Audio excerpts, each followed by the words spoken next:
Baik, Bismillahirrahmanirrahim. Assalamualaikum warahmatullahi wabarakatuh. Waalaikumsalam warahmatullahi wabarakatuh. Innal hamdalillah nahmaduhu wa nasta'inuhu wa nastaghfiruh wa na'udzu billahi min syururi anfusina wa min sayyiati a'malina. May yahdihillahu fala mudhillalah wa man yudlil fala hadiyalah. Asyhadu an la ilaha illallah wa asyhadu anna Muhammadan abduhu wa rasuluh. Rabbi shrah li sadri wa yassir li amri wahlul 'uqdatam min lisani yafqahu qawli. Baik, selamat datang teman-teman semua. Terima kasih karena telah hadir pada acara webinar pada sore hari ini. Walaupun sekarang pada jam krisis di hari puasa ya, tapi saya harap teman-teman semua tetap bersemangat karena pada hari ini kita akan mendapatkan ilmu yang baru, insya Allah yang sangat inspiratif dan bermanfaat untuk kita di dunia dan di akhirat. Sebelumnya, perkenalkan, nama saya Fania Aini Sadikin. Saya mahasiswa Magister Kajian Budaya Timur Tengah, Universitas Gadjah Mada, Yogyakarta, selaku moderator pada hari ini akan mengiringi pada acara tersebut. Acara hari ini yaitu tentang memahami pesan Allah dalam surat Al-Insyirah dari segi kajian linguistik Arab. Pasti teman-teman semua sudah tahu ya bahwa untuk memahami Al-Quran itu kita membutuhkan beberapa proses atau beberapa metode.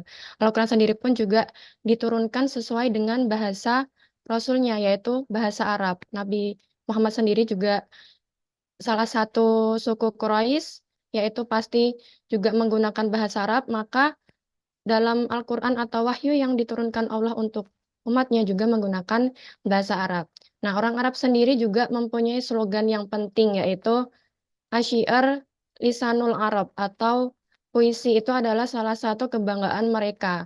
Karena dari puisi ini kita bisa memahami bagaimana kandungan Al-Quran di dalamnya. Hadis pun juga sebagai syarah atau sebagai pentafsir Al-Quran itu sendiri.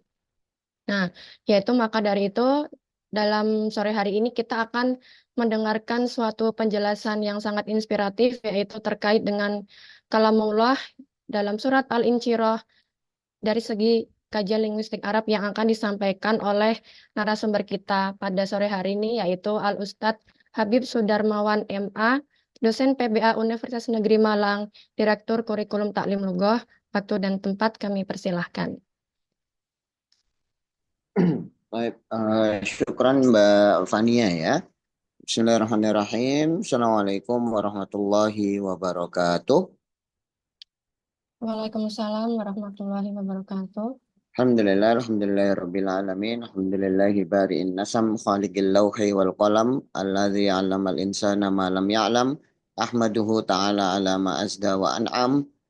Asyhadu an la ilaha illallah wahdahu la syarikalah, la syarikalah wa asyhadu anna Muhammadan abduhu wa rasuluhu la nabiyya wa la rasula ba'dah amma ba'du. Alhamdulillah kita dapat berjumpa di sore hari ini ya, jam jam kritis kata Mbak Fania tadi. Ya, insya Allah kita akan belajar bersama untuk materinya adalah surah Al-Insyirah yang akan kita pahami melalui linguistik Arab. Sebenarnya tidak hanya di linguistik Arab, nanti akan sedikit membahas asbabun nuzulnya, kemudian eh, menurut sejarahnya seperti apa dan lain sebagainya. Cuma pendekatannya kita akan melalui linguistik seperti itu. Baik, ini izin share screen ya.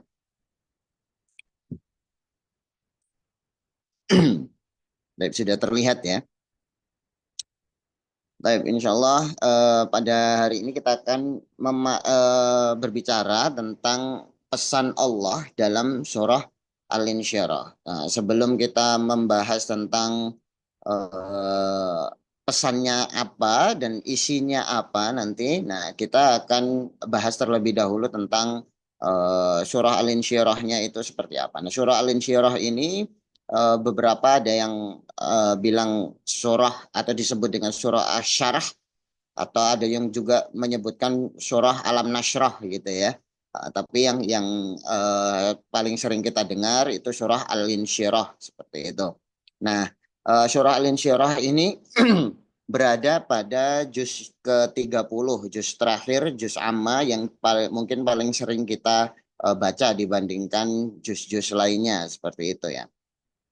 Tepatnya surah Al-Insyirah ini berada pada surah ke-94. Nah, terdiri dari 8 ayat yang nantinya akan kita coba bedah satu persatu ayat per ayat sehingga kita dapat mengambil makna yang ada di dalamnya. Nah, ini mengambil maknanya ini kita akan coba lewat dari linguistik Arab seperti itu. Nah, kemudian surah Al-Insyirah ini termasuk juga dalam surah Makkiyah, artinya surah Al-Insyirah ini diturunkan Allah kepada Nabi Muhammad, yaitu ketika Nabi Muhammad berada di Makkah dan belum hijrah untuk menuju ke Madinah seperti itu. Nah, ini akan menjadi asbab penting kenapa turunnya di Makkah seperti itu. Nah, asbabun nuzulnya apa? Secara gampangnya bahwa al-insyirah ini artinya kan kelapangan. Nah, secara bahasa kelapangan hubungannya adalah dengan hati, dengan dada gitu ya. Kelapangan dada, kelapangan hati. Nah, siapa? Nah, ini yang paling penting adalah sebenarnya surah al-insyirah ini diturunkan Allah untuk berbicara kepada Nabi Muhammad. Jadi ketika Nabi Muhammad sedang capek-capeknya berdakwah di mana Makkah, ketika beliau selama 40 tahun itu menjabat sebagai atau mendapatkan julukan Al-Amin, tiba-tiba ketika Rasul ini mendapatkan wahyu untuk menyeru kebenaran kepada kaum Quraisy tepatnya apa namanya ini Al-Amin, gelar Al-Amin itu langsung runtuh segitunya. Jadi sebelumnya Nabi ini sangat dipercaya. Nah, ketika Nabi ini mendapatkan wahyu untuk menyampaikan kebenaran kepada kaumnya, kepada orang-orang Quraisy lebih tepatnya. Nah, ketika itu juga gelar Al-Amin yang disandang oleh Rasul ini langsung dihilangkan. Wah, ini saya langsung nggak percaya ini sama Muhammad ini. Karena Muhammad ngomongnya seperti ini, ngaku nabi. Nah, seperti itu. Jadi eh, bagaimana bisa kita bayangkan ya perasaan Rasul ketika itu beliau selama 40 tahun menjabat atau mendapatkan gelar Al-Amin yang dapat dipercaya, tapi hanya karena satu kejadian gitu ya bahwa Allah menyuruh Nabi untuk menyeru la ilaha illallah Muhammadur Rasulullah. Ketika itu juga langsung yang sebelumnya percaya banget nih sama Nabi langsung tidak percaya begitu saja. Nah, ini bisa kita bayangkan bagaimana perasaan Nabi. Nah, ketika Nabi berada pada posisi yang sangat down, Nabi ini perlu kita ketahui bahwa Nabi Muhammad ini juga manusia, pernah apa namanya merasa dalam keadaan terpuruk, pernah merasa masalah cukup membelenggu diri beliau, pernah merasa takut dan lain sebagainya karena secara fitrah memang manusia seperti itu. Nah, Nabi juga ketika itu seperti itu, maka Allah ingin nge-recharge lagi gitu ya, nge-recharge Nabi bahwa seperti ini loh harusnya yang engkau lakukan wahai Muhammad nih, seperti itu. Nah, maka di dalam pesan Allah ini di dalam surah Al-Insyirah ini selain ini adalah pesan Allah kepada Nabi Muhammad, sebenarnya bisa kita ambil juga sebagai ini pesan Allah kepada kita semua ketika kita berada dalam posisi seperti Nabi Muhammad ketika itu. Artinya kita sedang dilanda masalah, punggung kita sangat berat dengan adanya masalah tersebut, kita penuh dengan masalah yang nggak tahu harus jalan keluarnya seperti apa. Nah, ini surah Al-Insyirah ini nanti akan bisa menjadi sedikit penggembira atau apa namanya berita gembira kepada kita bahwa oh ternyata ada tips and triknya. Nah, Allah ini memberikan tips and trick kepada Nabi lewat surah Al-Insyirah. Seperti itu. Nah, langsung kita masuk ke dalam surah yang pertama atau ayat yang pertama, surah Al-Insyirah ayat yang pertama. Ayat yang pertama berbunyi alam nasyrah laka sadrak, yang secara bahasa Indonesia diartikan bukankah kami telah memberi kelapangan kepadamu dan kepada hatimu wahai Muhammad, seperti itu. Berarti di sini ka atau dhamir anta di sini ditujukan kepada Nabi Muhammad. Nah, kita akan bahas terlebih dahulu di alam. Alam di sini terdiri dari harful istifham atau kata tanya, tapi di situ ada manfinya, ada negasinya, ada yang membuat kalimatnya menjadi negatif gitu ya, ada lam di sini. Nah, kalau di Arab itu biasanya kalau ada harful istifham, ada harful nafinya, harful istifham dikasih nafi, itu biasanya digunakan untuk tahqiq, untuk apa namanya tahqiq itu? Penguatan. Misalnya gini, ketika kita sudah makan ini sebelumnya. Terus tiba-tiba kita diajak teman untuk makan siang gitu ya. Kemudian temannya, ayo kita makan. Kamu bilang, ayo. Kemudian temannya pasti tanya, loh, bukankah kamu tadi sudah makan? Gitu ya. Bukankah kamu tadi sudah makan? Nah, bukankah di situ itu adalah untuk tahqiq, untuk meyakinkan apakah, loh ini bukannya udah makan tadi, ini udah makan nih tadi. Cuma hanya untuk memberi tahqiq saja. Mengingatkan dan juga memberi tahqiq bahwa kamu tadi itu sudah makan. Nah, seperti itu. Nah, alam di situ juga fungsinya persis seperti bukankah kamu sudah makan. Nah, ini sama. Bukankah sudah kami atau berikan kelapangan gitu ya. Bukankah kami sudah berikan kelapangan kepada engkau, kepada hatimu wahai Muhammad, seperti itu.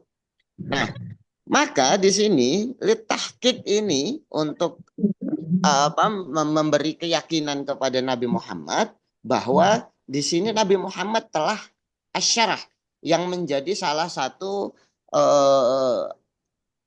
apa namanya kata yang digunakan sebagai nama suratnya, yaitu asyarah. Nah, di sini punya peran sangat penting di dalam surat ini. Nasrah di situ, asyarah itu bisa berarti dua.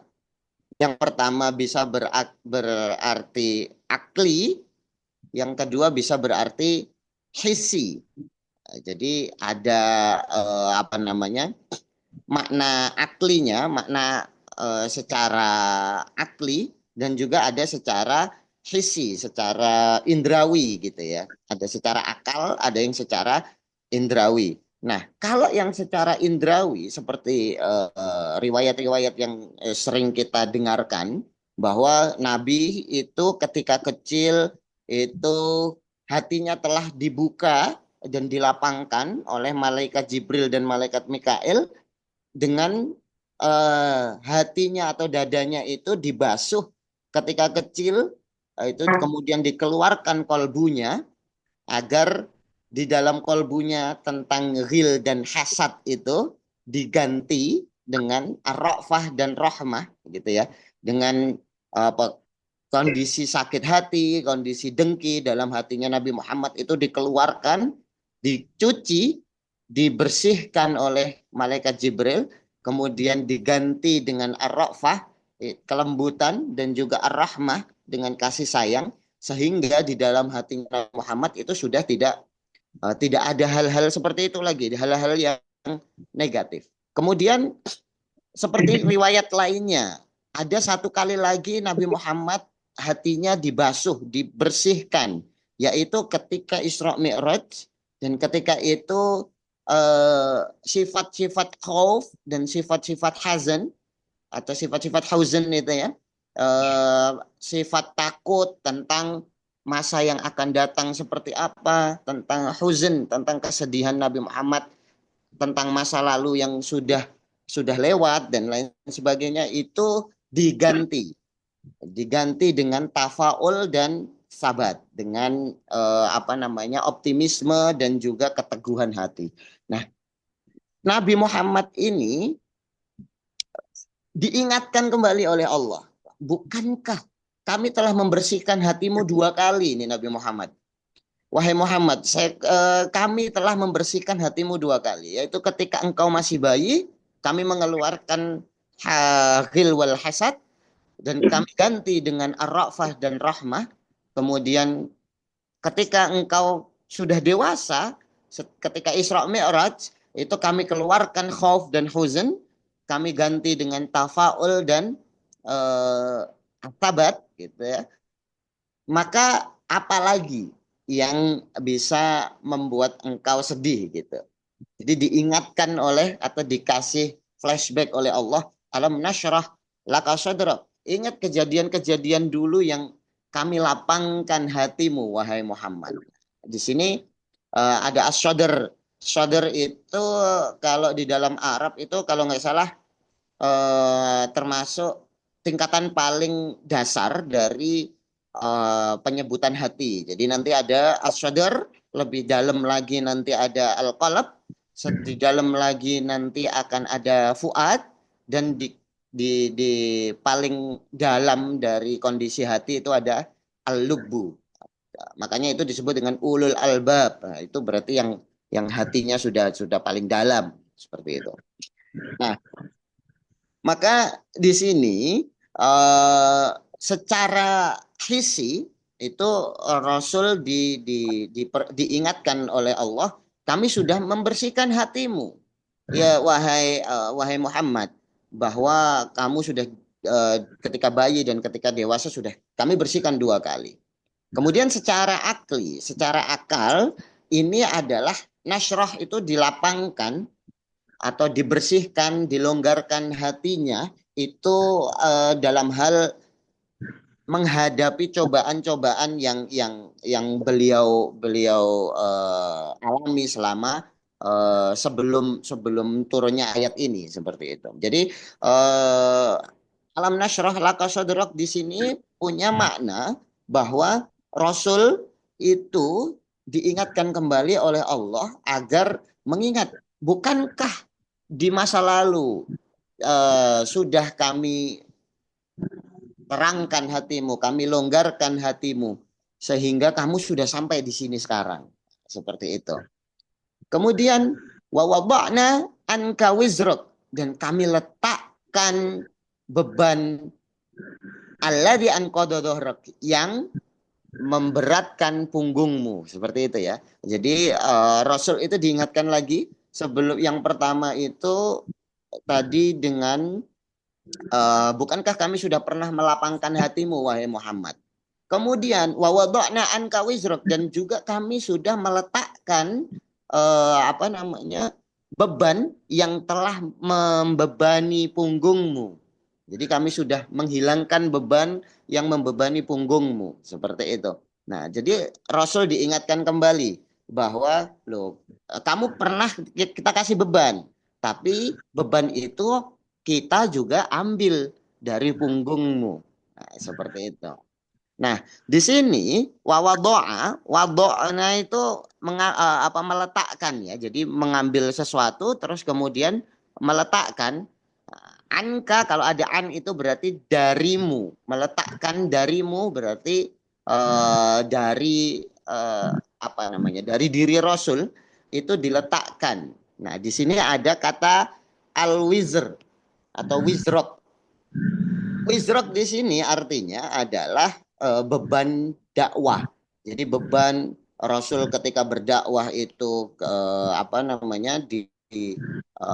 lempari kotoran unta, bahkan ketika sujud pernah dikencingi oleh orang Quraisy. Nah, ini semua merupakan beban dari Rasul atau konsekuensi dari Rasul ketika menyebarkan Islam di tanah Arab ketika itu. Nah, maka di sini Rasul ketika itu, ya Allah, ini saya sudah menyebarkan hal-hal yang baik. Nah, ini tapi tetap ternyata kaumku seperti ini. Seperti itu. Nah, maka wizruk di sini itu adalah beban dakwah yang eh, yang Rasul alami, yang Nabi Muhammad alami ketika Nabi Muhammad menyebarkan agama Islam. Maka Allah di sini wa wada'na anka wizrak, meletakkan beban Rasul ini, beban dakwah dari Nabi Muhammad ini dengan salah satunya adalah ayat wa ma'alaika illal balagul mubin. Jadi Rasul itu hanya dibebankan, wahai Rasul, wahai Muhammad, sesungguhnya kami itu cuma membebankan engkau dengan sudah disebarkan saja. Disebarkan saja. Masalah mereka mau menerima atau tidak itu urusan mereka. Nah, jadi innalladzina kafaru sawa'un 'alaihim anzartahum am lam tundirhum itu ya. La yu'minun. Jadi sama-sama la yu'minun. Jadi Rasul itu sebenarnya sudah diringankan bebannya oleh Allah untuk sudah yang penting engkau ini hanya balaghul mubin. Jadi hanya menyampaikan hal-hal yang terkait dengan uluhiyah, terkait dengan ketuhanan, terkait dengan kerasulan seperti itu. Nah, tapi Rasul itu menurut riwayat itu pernah berkata seperti ini. Bahwa jika mereka itu sama saja, sawaun alaihim andzartahum am lam tundirhum, jika saya menyampaikan hal-hal baik kepada mereka, mereka menerima atau tidak menerima itu sama aja, atau mereka sama aja nggak menerima, saya kasih tahu atau nggak saya kasih tahu sama saja, maka seumur hidup saya akan memberitahu mereka. Saya akan mengingatkan mereka kepada jalan yang Allah inginkan seperti itu. Maka wizrok di sini beban dakwah Rasul ini sangat kalau kita itu ya orang kita punya motor gitu tiba-tiba motor kita hilang. Nah, itu udah rasanya dunia ini sangat tidak adil gitu ya. Nah, ini apalagi Rasul 40 tahun mendapatkan gelar Al-Amin, tiba-tiba dengan hanya ada satu ayat Iqra bismi rabbikal ladzi khalaq, itu saja langsung udah kita nggak percaya sama Muhammad. Nah, Muhammad itu kadzab begitu ya. Nah, orang-orang Arab itu langsung bilang Muhammad kadzab ini, ngaku-ngaku nabi ini. Nggak ada kalam-kalam yang benar dari Muhammad. Nah, seperti itu. Langsung tidak dipercaya. Nah, itu bagaimana bebannya Nabi Muhammad ketika itu. Nah, maka ada Ustadz saya itu dulu ketika di Jogja itu Ustadz Salim Afillah itu pernah berkata seperti ini. Manusia itu diuji dengan apa yang ia junjung paling tinggi. Gitu ya. Jadi misalnya kita sangat menjunjung tinggi cinta misalnya. Kita sebagai anak muda sangat menjunjung tinggi cinta, terus kasih sayang. Kita akan diuji dengan cinta kita. Nah, itu polanya akan seperti itu. Kita menjunjung tinggi ilmu pengetahuan, kita akan diuji dengan ilmu kita, gitu ya. Kita menjunjung tinggi harta kita, kita akan diuji dengan harta kita, entah harta kita yang hilang atau apa dan lain sebagainya. Nah, itu akan diuji di bagian seperti itu, karena kita concernnya adalah di bidang itu. Nah, Rasul Nabi Muhammad itu concernnya adalah di bidang kejujuran dan sangat menjunjung tinggi kejujuran. Maka Allah Allah kasih ujian yang sesuai atau diuji dengan apa yang Nabi Muhammad junjung secara tinggi itu tadi, yaitu sebagai kejujuran, yaitu Nabi Muhammad jadi tidak dipercaya, padahal hanya dengan satu kejadian saja itu. Nah, kemudian ini juga salah satu ada cerita yang mungkin sudah cukup sering kita dengar ya, yang Rasul mengumpulkan orang-orang Quraisy, keluarga-keluarga beliau di bukit Sofa. Kemudian yang beliau bertanya itu, percayakah kalian kalau misalnya saya bilang kepada kalian akan ada pasukan kuda yang menyerang di belakang atau di balik bukit ini. Mereka qalu amanu gitu. Pokoknya kami percaya kepada engkau Nabi Muhammad. Kemudian, nah kalau begitu, kalian percaya nggak kalau saya bilang tiada Tuhan selain Allah dan dan Muhammad dan aku ini adalah utusan Allah. Nah, ternyata ada yang nyeletuk di belakang itu. Tabban laka ya Muhammad, alihada jama'atana. Ada yang nyebut seperti itu, ada yang tiba-tiba nyeletuk seperti itu. Kira-kira siapa yang nyeletuk itu? Pamannya Nabi Muhammad, yaitu Abu Lahab. Jadi Abu Lahab nyeletuk seperti itu, kemudian semua orang pasti gaduh. Siapa ini berani-beraninya ngomong seperti itu? Ternyata ada banyak yang bilang amuhu, Abu Lahab gitu. Ternyata Abu Lahab. Maka beberapa dari kumpulan atau orang yang dikumpulkan oleh Nabi Muhammad itu akhirnya mengikuti Abu Lahab. Karena salah satu alasan mereka adalah orang pamannya sendiri aja nggak percaya sama Nabi Muhammad, sama Muhammad. Kenapa kita harus percaya? Itu padahal sudah di bridging sama Nabi Muhammad itu. Percaya nggak kalau misalnya saya bilang di belakang ini akan ada pasukan kuda yang menyerang kita? Percaya. Tapi ternyata karena omongan Abu Lahab, tabban laka ya Muhammad. Celaka engkau wahai Muhammad. Alihada jama'tana, apa hanya karena ini kamu mengumpulkan kita hanya untuk ngomong bahwa kita harus percaya engkau adalah rasul gitu. Nah, hanya cuma ngomong seperti itu. Nah, itu akhirnya banyak yang tidak percaya. Bayangkan bagaimana perasaan Nabi Muhammad. Bayangkan kalau misalnya Nabi Muhammad ternyata Gen Z kayak ini ya, kayak kita-kita ini yang sedikit kena apa namanya eh, komen di medsos langsung, wah itu playing victimnya langsung panjang gitu ya. Nah itu bayangkan, tapi Nabi Muhammad kan tidak seperti itu. Nabi Muhammad sangat kuat batinnya. Ditinggal seperti itu, beliau beliau dakwah lagi. Nah di sini ada alladzi anqadha. Kita kembali lagi ke ayatnya. Alladzi anqadha. Anqadha itu ada yang bilang artinya kalau di dalam kamus itu kalau nggak salah hamalahu malayutiku apa namanya beban atau membebani yang subjeknya itu tidak kuat untuk dibebani. Jadi anqadha itu artinya adalah dibebani yang benar-benar beban berat gitu. Jadi wizrak alladzi anqadha yang membebani dhuhrok punggungmu. Ada yang bilang bahkan anqadha dhuhrok itu artinya adalah anqadha hatta sami'a nakida sauti al-idham gitu. Sampai apa suara kretek-kreteknya punggung itu berbunyi. Saking dibebankannya, saking beratnya beban itu sampai dibebankan sampai tulang-tulang punggungnya itu berbunyi.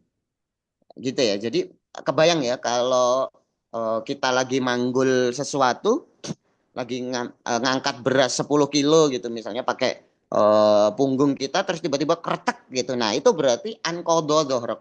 Artinya membebani yang lebih yang tidak bisa ditahan gitu ya. Yang memang di luar kekuatan objeknya seperti itu. Nah, maka di sini Rasul pun dibebani yang sebenarnya adalah dengan beban yang Rasul sendiri tidak kuat seperti itu. Tapi Allah di sini mengatakan wa wada'na anka wizrak, dan kami telah letakkan, kami telah lepaskan beban yang membebani punggungmu, yang membuat punggungmu kretek-kretek itu tadi. Kami lepaskan sehingga sekarang punggungmu tidak lagi kretek-kretek nih gitu. Allah pengen ngomong seperti itu. Jadi ada sampai di ayat keempat ini ada 2 poin. Allah ingin mengingatkan kepada Nabi Muhammad bahwasanya kalau misalnya engkau kan sedang berada dalam masalah, maka yang paling pertama engkau lakukan adalah mengingat-ingat alam nasyrah laka sadrak, bukankah aku sudah pernah me, apa namanya melapangkan hatimu, dan bukankah juga yang kedua, bukankah juga aku pernah juga meletakkan beban dari punggungmu, seperti itu. Kemudian yang ketiga, warofa'na laka dzikrok, warofa'na laka dzikrok, dan bukankah kami telah angkat namamu, mengangkat dari penyebutan namamu, seperti itu. Jadi ada 3 hal yang diingatkan oleh Allah. Ini Mbak Fania, ini nanti sampai jam berapa Mbak ya? Sampai jam 5 lebih 15 Ustaz. Itu sudah sama pertanyaan ya? Sudah. Oh ya udah, berarti ini nanti saya cepat, ini masih setengah jam. Ya, kembali lagi. Warafa'na laka dzikrak, dan kami angkat penyebutan namamu, gitu ya. Oh iya, saya ingin menyampaikan satu lagi. Eh Kembali lagi ke apa namanya? eh Tadi ya, alladzi anqadha dhahrak itu tadi ya, bahwa ada cerita yang cukup lucu dari penolakan kaum Quraisy terhadap Nabi Muhammad gitu. Jadi ketika Nabi Muhammad itu setelah mengumpulkan seperti itu tadi ya, taban laka ya Muhammad alihada jama'atana, ini kata Abu Lahab seperti itu. Kemudian ternyata setelah keluarganya sendiri menolak dan orang-orang berbondong-bondong mengikuti Abu Lahab ketika itu, nah eh, Nabi Muhammad ini pernah mendapat omongan bahwa mereka itu sebenarnya, wahai Nabi Muhammad, wahai Rasul, mereka itu sebenarnya tidak mendustakanmu, mereka bukan tidak percaya kepadamu, tapi mereka adalah mendustakan apa yang engkau bawa. Artinya mereka nggak mau nerima Islam, bukan nggak mau nerima Nabi Muhammad. Ada cerita yang cukup lucu ya. Ketika itu ada Abu Jahal, ada 3 orang pokoknya. Ada Abu Jahal, Abu Sufyan, sama Al-Ahnas kalau nggak salah. Al-Ahnas bin Syarik kalau nggak salah. Ada 3 orang ini ketika Rasul setelah sholat Isya kemudian membaca Al-Quran gitu ya, melantunkan lagi ayat-ayat Al-Quran. Nah, 3 orang ini tanpa sengaja mereka itu datang ke rumahnya Nabi dan sembunyi di sekitar rumah Nabi tanpa sekongkolan gitu. Jadi artinya mereka ini sendiri, inisiatif sendiri. Al-Ahnas, terus Abu Lahab, terus sama Abu Sofyan itu mengelilingi rumah Nabi Muhammad dengan inisiatif sendiri. Mendengarkan Nabi Muhammad membaca Al-Quran dari luar rumahnya. Perlu kita ini ya, perlu kita bayangkan ulang kalau kita ada cerita tentang masa lalu itu harus kita flashback ke tempatnya. Kalau kita bayangkan seperti kita sekarang ya nggak masuk gitu ya. Kalau rumah zaman dulu itu kan ya satu rumah sama tetangganya itu ya jarak jauh gitu. Jaraknya jauh. Kemudian di sekitar rumahnya pasti ada semak-semak. Kemudian eh, nggak ada suara motor walaupun malam-malam. Jadi ketika orang membaca Quran atau membaca sesuatu di dalam rumah, di luar rumah itu akan kedengaran. Nah, ketika seperti itu kedengaran, ternyata setelah Nabi Muhammad selesai baca Quran, mereka tidak sengaja bertemu nih ketiga orang ini. Ketika mereka bertemu itu, loh, kok ada ente gitu. Loh, kok ada ente? Jadi mereka kaget-kagetan, terus bilang ada ngapain ente ke sini? Enggak, ini kita dengerin Muhammad sedang baca sesuatu gitu. Kemudian mereka bertiga berjanji, sudah Ini kalau ketahuan sama orang-orang, sama kaum-kaum kita, ini akan jadi berita menggemparkan. Kita masuk atau kita mengikuti Muhammad, kita mengikuti agamanya Muhammad. Jangan sampai ada yang tahu. Akhirnya mereka pulang bertiga. Esok harinya mereka datang lagi tanpa tanpa semayanan gitu. Bahasa Jawanya itu gak semayanan, tidak ini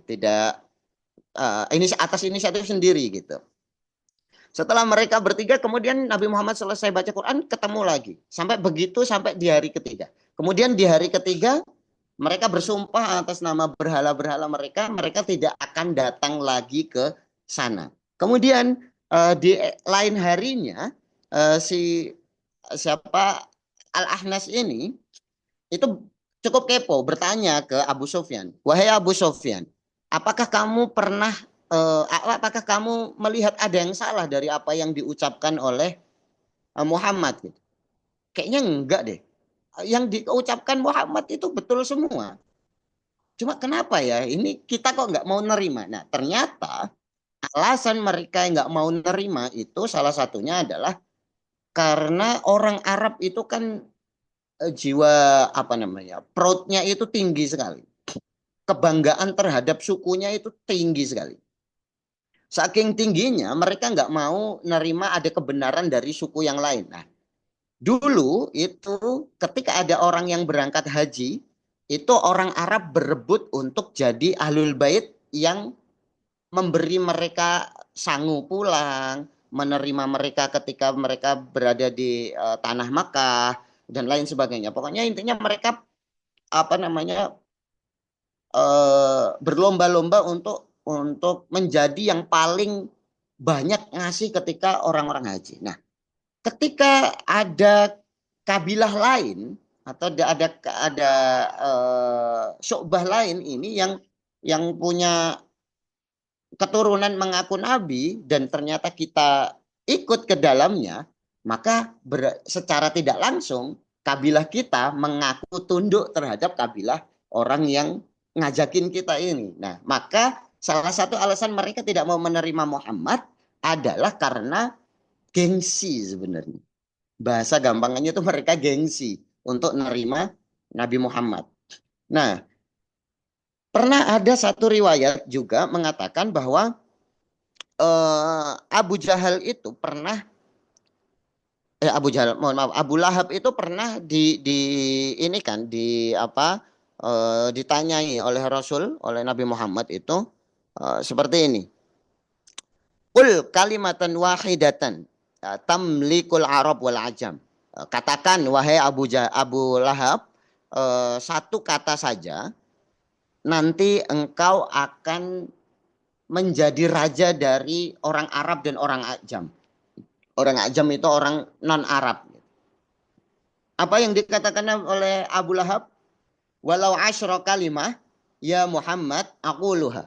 Walaupun itu 10 kalimat, 10 kata, saya akan ngomong itu. Jangankan 1, 10. Itu saya akan lakukan hal itu. Nah, kemudian kata Nabi apa? Qul la ilaha illallah Muhammadur Rasulullah. Nah, ini langsung ketika itu Abu Lahab ini adalah orang yang paling tahu ketika ada orang yang mengucap la ilaha illallah itu adalah punya konsekuensi. Nah, ini Abu Lahab ini yang paling tahu konsekuensinya. Dia langsung ngomong, Abu Lahab ini langsung ngomong, la ya Muhammad. Tilkal kalimat takrohuha al-malik. Kata-kata itu adalah kata-kata yang paling dibenci oleh raja-raja di sini. Loh, kenapa? Karena ketika dia bilang la ilaha illallah, berarti dia sudah menyerahkan kerajaannya dia atau menyerahkan predikat raja dari dia kepada Allah. Berarti dia sudah menyerahkan kepemilikan dia semuanya langsung ke Allah. Dia nggak mau itu. Kalau saya bilang la ilaha illallah, nanti kekuasaan saya hilang dan langsung diambil alih oleh Allah. Nah, nggak mau. Makanya mereka nggak mau, atau Abu Lahab ini nggak mau ngomong la ilaha illallah salah satu alasannya adalah seperti itu. Karena tahu konsekuensi ketika bilang la ilaha illallah itu menyerahkan semua yang dimilikinya, entah dari harta, dari dan lain sebagainya, kekuasaan dan lain sebagainya kepada Allah. Mereka tahu bahwa menjadi raja itu bukan prestis, tapi amanah. Nah ini Abu Lahab ini tahu. Cuma karena egoismenya tinggi, akhirnya dia nggak mau tuh menyebutkan itu gengsi gitu. Kemudian warafa'na laka dzikrak gitu ya. Kemudian Nabi Muhammad ini diangkat derajatnya dengan nama beliau. Kalau kita jelaskan dzikrok ini sebenarnya artinya adalah dzikro ismika, menyebutkan namamu wahai Muhammad. Loh, bagaimana kenapa Allah menyebutkan Allah telah mengangkat nama Nabi Muhammad? Nabi Muhammad ini kalau kita di Al-Quran kita baca itu hampir semua nabi itu dipanggil dengan namanya. Ya Musa, ya Isa, ya Ibrahim gitu ya. Tapi ketika Allah ingin menyebut Nabi Muhammad, Allah tidak menyebut serta-merta dengan nama beliau. Tapi ya ayyuhan nabi gitu ya, pakai ya ayyuhan nabi. Beliau Allah ini nggak nyebut namanya Nabi Muhammad secara langsung. Nah, ini salah satu alasan warfa'na laka dzikrak. Kemudian penyebutan atau penamaan Muhammad itu diambil dari kata hak mim dal ya, hamida. Artinya memuji gitu ya, memuji. Tapi kalau ada Muhammad itu ada mubalaghah ya, mubalaghah artinya yang paling terpuji. Jadi dari namanya Nabi Muhammad itu adalah nama yang paling terpuji. Nama orang yang paling terpuji gitu. Nama yang paling terpuji. Maka orang Arab pun, orang-orang Quraisy ketika itu juga ketika ingin ingin mengejek Nabi Muhammad itu nggak bisa.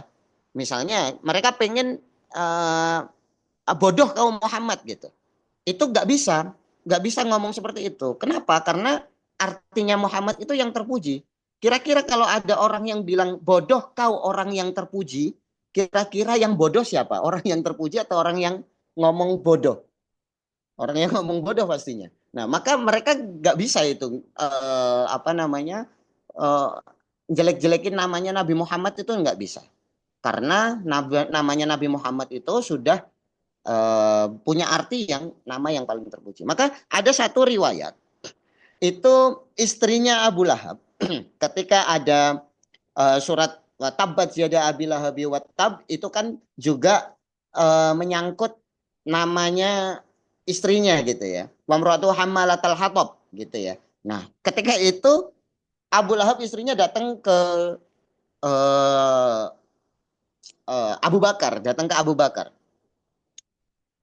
Beliau ngomong beliau bilang seperti ini. Muhammad itu kemarin bikin syair itu yang tabat siada abil abio itu beliau dia nyebutnya syair gitu. Muhammad kemarin itu nyebut syair. Dikira saya nggak bisa untuk bikin syair yang seperti yang Muhammad syairkan itu tadi. Saya juga bisa. Saya ini adalah penyair perempuan gitu. Nah itu istrinya Abu Lahab ngomong seperti itu. Nah ketika itu langsung mendendangkan syairnya. Syairnya bunyinya seperti ini. Mudhammaman abaina wa dinahu qalaina wa amrohu asaina. Yang ya udah terus habis itu cuma 3 bait ini langsung pulang. Artinya adalah mudhammaman yang tercela, orang yang tercela itu enggak kita pedulikan. Agamanya qalaina, kita enggak tertarik. Kemudian wa amrohu asaina dan perintah-perintahnya kami durhakai. Udah seperti itu. Nah, ketika itu Abu Bakar itu langsung bilang ke Nabi ini ada pesan ini dari istrinya Abu Lahab. Mudhammaman abaina. Terus Nabi langsung bilang seperti ini. Mudhammaman siapa mudhammaman? Namaku kan Muhammad. Sedangkan yang disebutnya dia adalah mudhammaman. Yang tercela. Saya kan Muhammad yang terpuji. Jadi dia itu mendendangkan syair bukan tidak tertuju kepada saya sebenarnya. Nah, Nabi Muhammad seperti itu. Jadi memang namanya Nabi Muhammad tidak bisa di apa namanya dijelek-jelekan seperti itu. Nah, jadi lucu ya kalau ada yang penyair yang nyebutin tapi nggak mau nyebutin gitu. Misalnya Muhammad Mudammam gitu, nggak bisa. Yang terpuji itu yang tercela. Nah, ini kan kontradiktif gitu. Makanya dia nggak mau ngomong seperti itu. Nah, seperti itu. Kemudian kita lanjut. Nah, ini ada ayat kelima dan ayat keenam. Ini termasuk ayat Al-Quran yang mungkin paling saya suka dari keseluruhan Al-Quran itu mungkin ini ayat yang termasuk salah satu favorit saya yaitu fa inna ma'al usri yusra inna ma'al usri yusra. Di sini ada disebutkan dua kali. Yang pertama yang ingin saya sampaikan disebutkan dua kali. Kalau di dalam bahasa Arab penyebutan dua kali itu dimaksudkan untuk takkid. Kalau orang Arab itu kalau ada takrirnya, ada pengulangan itu disebutkan dua kali, tiga kali itu berarti ada takkidnya, ada penekanannya di situ. Nah, kalimat yang pertama fa inna ma'al usri yusra dengan inna ma'al usri yusra ini punya makna yang berbeda. Punya makna yang berbeda ya. Maknanya adalah yang pertama, kata yang pertama ini untuk ngasih tahu. Kata yang kedua untuk penekanan. Setelah dikasih tahu ini nggak masih ngeyel, maka ditekankan di kata yang kedua, di kalimat yang kedua. Nah, di sini ini kita sudah masuk ke fase yang kedua.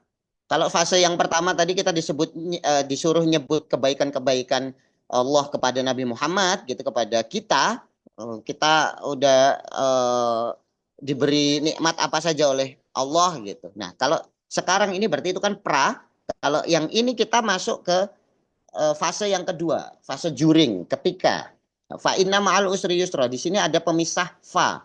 Nah, kalau pemisah fa itu adalah fa itu merupakan harful ataf.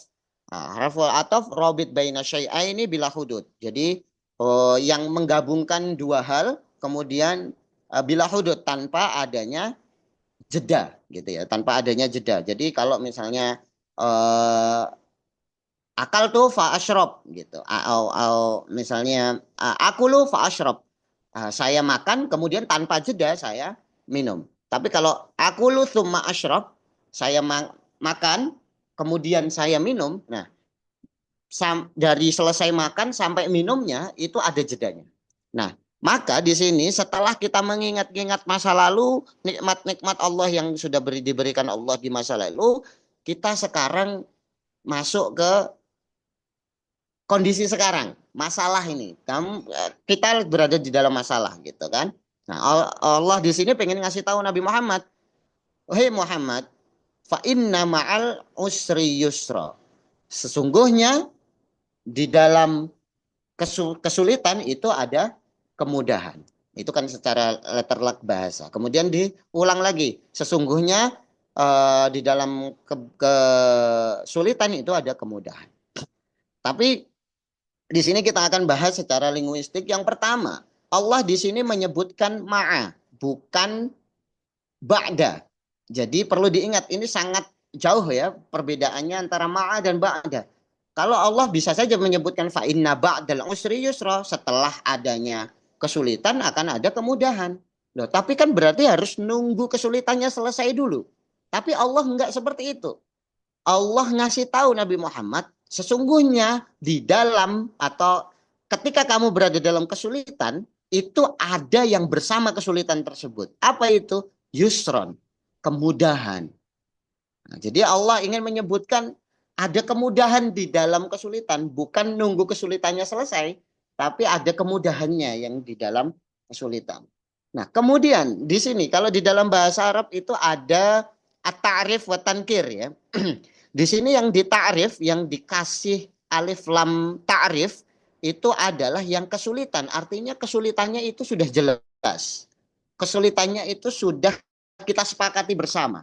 Atau kalau di dalam bahasa Inggris itu ada the gitu ya. Kalau kita bilang the teacher, berarti teacher yang kita omongin ini adalah teacher yang satu ini yang kita sepakati gitu ya. Kita misalnya pengen ngomongin teacher atau matematik teacher gitu.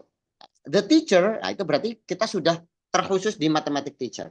Tapi di sini ini kan Allah menyebutkan al-usrinya, kesulitannya itu apa namanya tertentu gitu.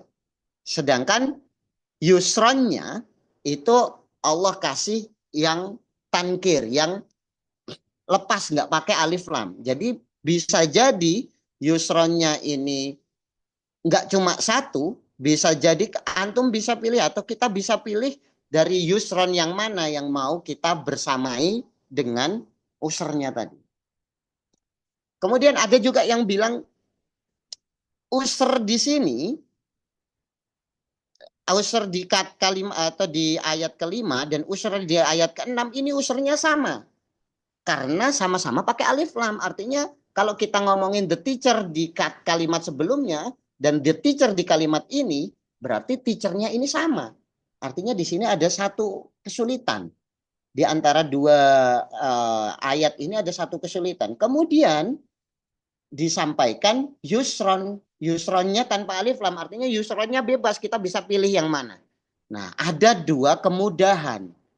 Ada minimal paling tidak ada minimal dua kemudahan dalam satu user dalam satu kesulitan.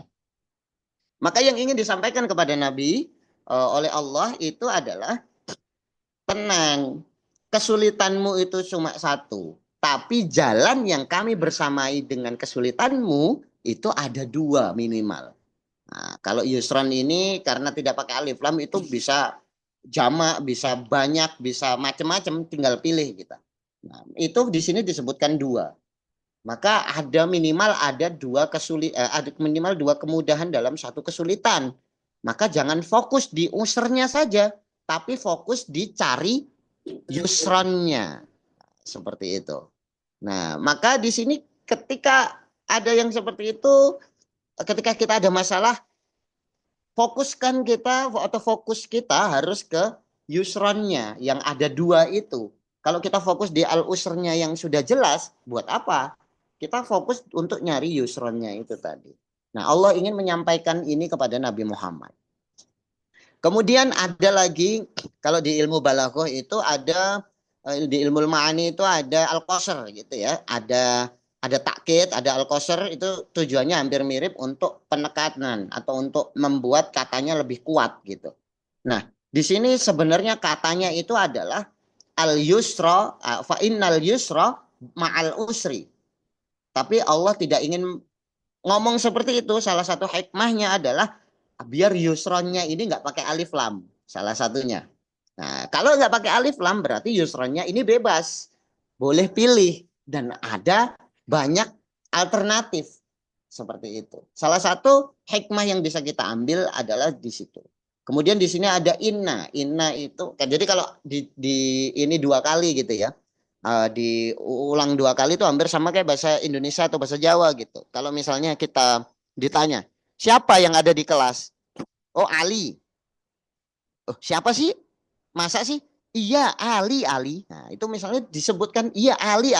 Ali kedua itu untuk penekanan bahwa kamu nggak percaya sama Ali yang pertama gitu. Nah, ini juga Allah juga fa inna ma'al usri yusra. Masa sih? Allah kasih lagi inna ma'al usri yusra. Biar kita itu oh iya ternyata ada kemudahannya ini. Kemudahannya ada banyak ini kita harus cari di kemudahannya. Kemudian ini masuk ke fase yang ketiga karena ada pemisah fa di sini. Nah, kalau tadi yang pertama yang alam nasroh itu kita masuk ke fase awal yaitu yang perlu dilakukan yang pertama adalah mengingat-ingat. Kalau yang kedua adalah fokus sama yusronnya. Yang ketiga, nah ini fa yang ketiga ini menandai adanya perpindahan gitu ya ke fase yang ketiga. Kalau sebelum, ketika, dan ini berarti pasca, sesudah masalahnya selesai apa? Fa idza faraghta fansob. Maka apabila engkau berada dalam kekosongan, apa namanya? Sudah selesai masalahnya. Fansob itu artinya bekerja keraslah lagi. Artinya apa di sini? Fa idza faraghta fansob. Jika kamu sudah selesai dengan itu, kerja keras lagi. Kerja kerasnya Ini di sini mungkin kalau bahasa kita itu kalau sudah selesai ngapain? Move on. Kita harus bisa move on dari masalah yang apa namanya? Yang kita alami sebelum-sebelumnya. Kita harus bisa move on. Nah, kenapa kalau kita harus bisa move on?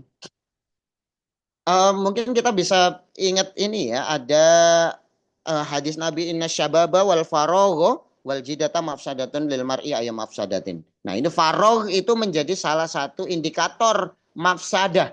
Maka kalau kita nggak non-shop gitu ya, kalau kita nggak fun shop, ini maka kita akan berada dalam keadaan faragh. Nah, ini akan berbahaya.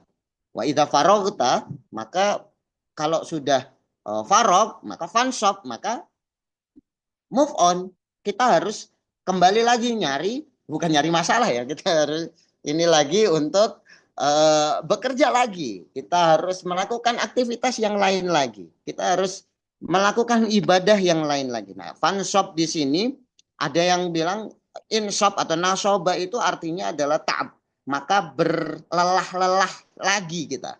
Berlelah-lelah lagi. Karena perlu kita ketahui di dunia ini kalau kata uh, Ustadz siapa ya itu lupa saya. Di dunia ini bukan tempat untuk berbahagia gitu, bukan tempat untuk berleha-leha. Di dunia ini tempat kita bercapek-capek karena berleha-lehanya nanti ketika berada di akhirat seperti itu. Nah, maka jangan sampai ada waktu nganggur untuk kita ini, apalagi kita sebagai pemuda yang waktunya lumayan banyak, kekuatan tubuhnya juga masih oke, masih bisa ke sana kemari tanpa harus sangu tolak angin gitu ya.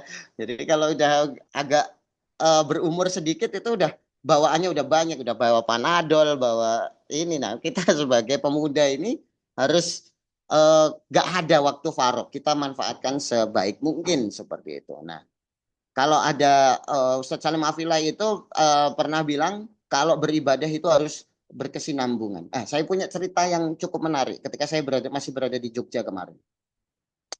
Dulu tuh saya masih berada di Jogja, saya pernah beli apa sih namanya itu eh, pukis, kue pukis ya, kue pukis yang 500-an itu ya. Kue pukis 500-an itu saya pernah datengin orang dan itu penjualnya itu pakai peci bulat terus pakai gamis celananya cingkrang gitu. Saya pernah nanya, Pak, kok jenengan jualan ini sih kue pukis ding? Kenapa jenengan jualan kue pukis gitu? Jawaban beliau ini sangat out of the box ya, nggak saya pikirkan sama sekali. Ya, saya jualan kayak gini mas, cuma buat nunggu waktu zuhur. Masya Allah, itu tertampar sekali saya ketika itu. Nyesel saya tanya gitu. Jadi kayak berasa saya berdosa sekali gitu.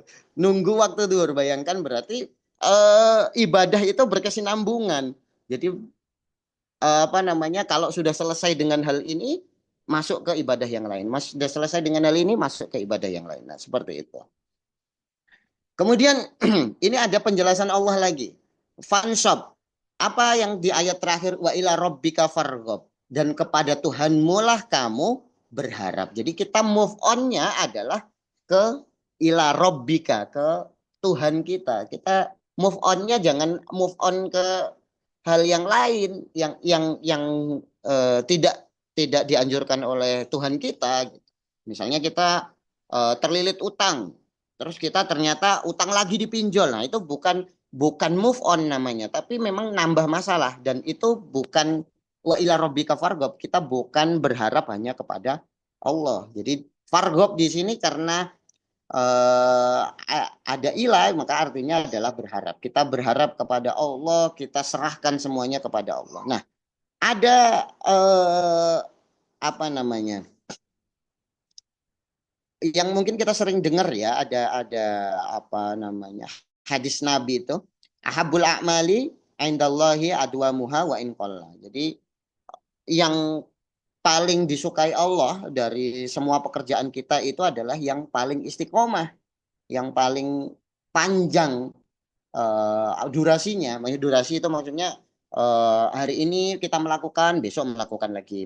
Itu adalah yang itu walaupun yang istiqomah itu walaupun itu sedikit, kecil-kecil. Misalnya kita baca Al-Quran hari ini satu ayat gitu, besok satu ayat lagi, besoknya satu ayat lagi. Itu lebih baik daripada kita baca 3 ayat di hari ini, hari besoknya kita libur, hari besoknya kita libur lagi, besoknya kita 3 ayat lagi. Itu lebih baik yang satu ayat, satu ayat, satu ayat itu. Karena ada adwa muha itu tadi. Nah, kemudian ada Imam Sufyan Ats-Tsauri kalau nggak salah itu pernah bilang seperti ini, i'mal li dunyaka biqadri ma satabqa fiha wa'mal li akhirataka wa'mal li akhiratika biqadri ma satabqa fiha. Allah, kerjakan apa yang menjadi fokus duniamu itu dengan kadar seperti kamu hidup di dunia, dan kerjakan apa yang untuk akhiratmu itu seperti atau dengan kadar seperti kamu hidup di akhirat. Berarti kalau kita hidup di dunia ini paling mentok ya 70 tahun, 80 tahun. Nah, 80 tahun itu sudah dapat injury time yang lumayan itu kalau buat kita gitu ya. Itu kita cuma 80 tahun, sedangkan di akhirat kita khalidina fiha gitu ya. Nah, maka harusnya kalau misalnya secara matematis yang 80 tahun, anggaplah kita di akhirat itu 500 tahun misalnya, anggap seperti atau 400 tahun, berarti di dunia ini cuma 20%-nya saja. Coba bayangkan kita disuruh bekerja di dunia yang untuk dunia kita itu cuma 20%. Berarti 24 jam 20%-nya itu adalah sekitar 4 jam ya. Sekitar 4 jaman itu. Nah, kita 4 jam itu kita gunakan untuk bekerja di dunia, sisanya kita gunakan untuk akhirat. Tuh jangan, nggak bisa itu ternyata kalau secara Maaf, Ustaz. matematis. 9 menit lagi, Ustaz. Mohon Oh maaf. iya, oke. Secara matematis nggak bisa, maka ada yang bilang maka kerjakan apa yang menjadi dunia kita itu dengan tujuan untuk akhirat. Jadi kita kayak jual pukis, mengajar, atau misalnya apalagi nyenengin anak. Kalau yang punya anak nyenengin anak, kalau bercanda dengan teman, berkumpul dengan teman, nongkrong-nongkrong, diniatkan untuk ibadah untuk akhirat. Jadi jangan hanya untuk senang-senang dunia. Nah, seperti itu. Jadi untuk bisa mengganti yang 80% itu tadi, kita niatkan untuk akhirat itu adalah dengan niatkan kegiatan-kegiatan di dunia kita untuk amal kita di akhirat, seperti itu. Nah, kita masuk di closing ya, bahwa kita punya, Allah ingin menyampaikan ada 3 fase yang di sini kalau kita lihat sajaknya atau kita lihat akhir katanya, qafiyahnya ya. Alam nashrah laka sadrak wa wada'na anka wizrak alladzi anqadha dhahrak wa rafa'na laka dzikrak. Semuanya di sini rok semuanya. Nah, yang rok semuanya ini sebelum dipisahkan oleh fa itu semua adalah pra. Kita digunakan ketika kita ada masalah, kita harus mengingat-ingat, oh, Allah itu dulu pernah baik sama kita, pernah baik. Allah pernah gimana ya kata-katanya? Allah itu dulu baik sama kita, dulu baik sama kita. Ya makanya kita pikirkan itu, kenikmat-nikmat Allah yang Allah berikan kepada kita di zaman dulu gitu ya. Misalnya kita sedang ada masalah apa hari ini. Ingat dulu, oh pernah diberikan Allah seperti ini, dinikmatkan Allah seperti ini. Pernah kita diangkat derajatnya oleh Allah seperti ini. Nah, itu perlu kita ingat-ingat kembali. Langkah pertama adalah kita ingat-ingat nikmat Allah. Kemudian masuk kedua ini yang fa inna ma'al usri yusra. Inna ma'al usri yusra, yang ro ini, ron ini semuanya bertujuan adalah untuk kalau kita berada di dalam masalah. Jadi ketika ada di masalah kita harus fokusnya adalah ke kemudahannya. Kemudahan apa ini yang Allah berikan kepada kita, dan jangan kita nuntut detail gitu ya. Kalau berdoa itu kan nuntut detail. Ya Allah, saya pengen mobil sore ini. Nah, itu kan nggak masuk akal. Berarti bukan sore ini ya. Kalau mau minta mobil ya berdoa aja. Ya Allah, minta mobil, terserah. Monggo dikasih di tahun keberapa gitu. Nah, itu nanti saya yakin 100% akan dikabulkan oleh Allah kalau kita nggak ini ya. Kalau ada yang bilang ar-rizqu min haitsu la yahtasib, itu untuk liman layah sub. Jadi rezeki dari yang tidak diduga-duga itu adalah untuk orang-orang yang tidak menduga-duga. Kalau kita menduga-duga misalnya kita sudah ngasih sumbangan 10.000, wah ini pasti dapat asyru amsalihah ini, bahkan dapat 100.000. Nah itu menduga-duga. Kalau kita yang nggak menduga-duga ya 10.000 ya sudah dikasih, terus kita lupakan begitu saja. Nah itu kita fokus di yusronnya, kemudahan-kemudahan Allah seperti itu. Kemudian di langkah terakhirnya itu adalah apa? Ada di fa terakhir ini adalah faida faragta fansob wa ila rabbika fargob. Yang ada ob itu punya makna Allah ingin menyampaikan bahwa kalau sudah selesai semua, move on. Move onnya kemana? Wa ila rabbika, kepada Allah kita hanya berharap. Nah, seperti itu. Jadi tips and triknya adalah ketika kita berada dalam masalah, pesan Allah yang ingin disampaikan kepada kita adalah yang pertama kita hibur diri dulu dengan kenikmatan-kenikmatan yang kita terima sebelum kita kena masalah itu. Kemudian tanamkan dalam diri kita. Yang kedua bahwa setiap kesulitan di dalamnya pasti ada banyak kemudahan. Kita tinggal fokus ke kemudahannya. Kemudian yang ketiga adalah kita harus move on dan kembali kepada Allah. Seperti itu. Nah, mungkin itu saja yang bisa saya sampaikan. Selanjutnya saya akhiri, mungkin nanti ada pertanyaan ya Mbak Evania ya. Oke, saya akhiri. Syukron. Assalamualaikum warahmatullahi wabarakatuh.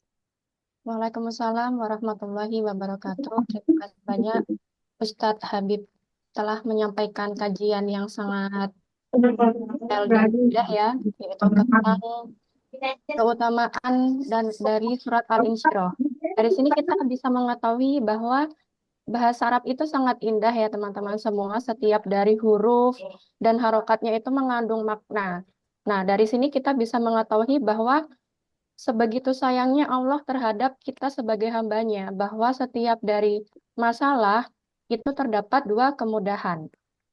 Allah juga memberitahu kepada kita, setiap ada masalah, fokuslah pada solusi, bukan masalah. Terus kemudian apa yang harus kita lakukan setelah itu? Yang harus kita lakukan adalah move on dari masalah tersebut dan mengembalikan semuanya kepada Allah, atau yakni tawakal kepada sebaik-baik perencana. Nah, baik, selanjutnya adalah sesi pertanyaan dari akhwat satu, atau adakah yang Assalamualaikum. ya? Assalamualaikum. Ya, Khairul. Waalaikumsalam. Silahkan Ya. perkenalkan nama dan domisili. Nama saya Hairul Satunastion, domisili di Cibubur, Jakarta. Oh ya, baik, Mas Hairul Syah. Ya. Jadi insyirah itu kan ayat 1 kan berat, beban ya. Beban apa sebenarnya? Maksud saya kan tadi tidak percaya. Bagaimana dengan bebannya jiwa Nabi? Ya, bebannya secara psikis ya. Jadi situ ada yang seperti itu, memang beban apanya, beban jiwanya itu yang kurang dibahas ya. Nah, jadi kemudian ada ayat kedua yang wow, jadi 2 kali. Apa sama dengan pain nama tadi? Wow, dua kali wawnya diulang 2 kali. Apa untuk menguatkan atau bagaimana? Jadi yang saya kurang jelas tadi, beban apa sebenarnya? Apa memang tidak amin atau memang sejauh mana menggoncangkan jiwa Nabi? Itu yang belum jelas. Saya kira itu saja, dan itu saya yang saya punya tadi. Jadi nama sudah tadi ya, Usul Isra. Isra itu lebih banyak Isronya, jadi tidak pakai alif lam. Demikian. Assalamualaikum. Terima kasih. Waalaikumsalam warahmatullahi wabarakatuh. Terima kasih atas pertanyaannya. Silahkan Ustadz Habib menjawab. Langsung dijawab ya. Baik. Mungkin tadi sebenarnya sedikit sudah saya jelaskan ya. Saya tidak bisa memberi gambaran yang jelas bahwa Nabi seperti apa. Kita hanya coba kita posisikan diri kita di posisi Nabi. Ketika Nabi sudah 40 tahun dianggap sebagai Al-Amin, dilakopi di apa namanya, beri julukan Al-Amin yang dapat dipercaya, tapi hanya karena satu perintah Allah saja gelar tersebut langsung tidak dihiraukan sama masyarakat gitu ya. Nah, itu kalau kita di posisi beliau ketika itu mungkin wah udah kita udah karir yang kita eh, apa yang kita bangun, karir yang kita bangun langsung hilang seketika itu cuma karena Iqra bismi rabbikal ladzi khalaq itu. Nah, itu mungkin pasti bagi Rasul sebagai beban yang sangat berat itu secara psikis karena yang pertama ada di situ. Jangankan apa masyarakat yang secara garis besar masyarakat umum, pamannya sendiri saja tidak percaya. Lah ini terus siapa yang dukung saya ini siapa gitu. Nah, itu beban moralnya Rasul ketika masih berada di Makkah itu mungkin seperti itu. Sehingga ada kalanya Rasul itu berada dalam kondisi yang ngedown gitu ya. Kayak ya Allah kok gini amat kalau kita bahasa kita. Ya Allah kok gini amat ini orang saya ini apa mengikuti perintahmu ya Allah. Kok saya gini amat gitu. Apa takdirnya kok gini amat gitu. Salah satu alasan yang lain adalah Rasul itu dikasih taunya sama Allah itu makanya di dalam Al-Qur'an itu banyak ayat-ayat yang menerangkan tentang Nabi Musa ya dibandingkan dengan nabi-nabi yang lain. Itu salah satunya adalah masalahmu itu wahai Muhammad itu tidak seberat masalahnya Musa. Oh, ininya Musa itu bebel-bebel apa namanya? Umatnya Musa itu bebel-bebel. Makanya kamu harus berkaca kepada Nabi Musa. Nah, seperti itu. Maka di sini mungkin kalau bisa digambarkan, mungkin kita bisa bayangkan sendiri ya, posisi kita sudah meniti karir segini, sudah hampir di puncak karir, umur 40 ini kan usia-usia produktif di akhir-akhir ya. Bukan di akhir ya, kayak ya mendekati akhir ya. Untuk usia 50 itu kan sudah tidak produktif. Nah, usia Nabi ini udah usia emas untuk menjadi kalau menjadi presiden atau wakil presiden sudah boleh itu umur 40 tahun. Nah, jadi udah masa-masa produktif paling oke lah istilahnya. Nah, di puncak karirnya seperti itu ternyata malah beliau tidak dipercaya. Yang sebelumnya beliau sudah meniti karir untuk menjadi orang yang paling dipercaya, ternyata ketika itu tidak dipercaya. Nah, bisa kita bayangkan bagaimana perasaan Rasulullah ketika itu. Memang sangat berat sekali ketika itu. Ya Allah ini saya sudah meniti karir juga untuk Engkau ya Allah gitu kan. Tapi kenapa ini kok jadi kayak gini banget? Itu pasti apa namanya? Kalau kita yang bayangkan ya secara psikis Nabi Muhammad akan merasa seperti itu walaupun akan lebih kuat Nabi Muhammad karena Nabi Muhammad tidak seperti kita pada umumnya yang banyak ngeluh ya. Tapi bisa kita bayangkan beban psikisnya Nabi Muhammad ketika itu seperti apa. Nah, seperti itu. Mungkin itu bisa menjawab. Oh, kemudian tadi wa ya. Kemudian untuk wa itu untuk menyambung Bapak, harful ataf untuk menyambung kata sebelumnya. Contohnya tadi apa? Wa wada'na anka wizrak alladzi anqadha dhahrak wa rafa'na laka dzikrak itu untuk menyambung. Jadi di situ ada bukankah kami sudah membersihkan hatimu?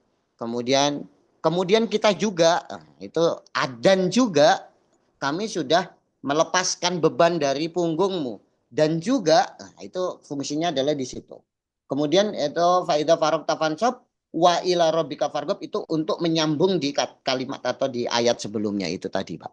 Jadi fungsinya adalah untuk dan juga fungsinya adalah di situ seperti itu. Begitu, Bapak. Mungkin bisa mencerahkan seperti itu atau menjawab.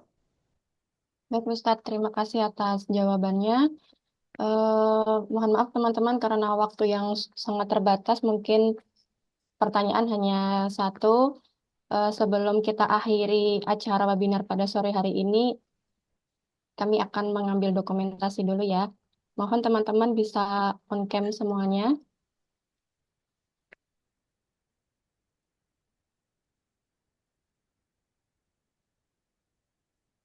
Ya,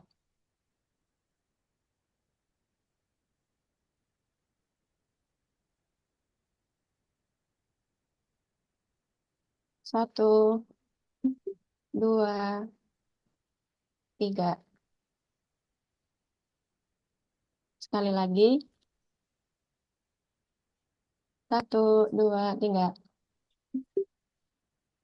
Ya, terima kasih teman-teman semua yang sudah hadir. Semoga pada acara sore hari ini ngabuburit untuk menjelang buka puasa kita mendapatkan ilmu yang sangat bermanfaat dan semoga kita semua bisa bertemu di lain waktu dan amal ibadah kita puasa kita hari ini yang kemarin dan yang selanjutnya bisa diterima oleh Allah Subhanahu wa taala.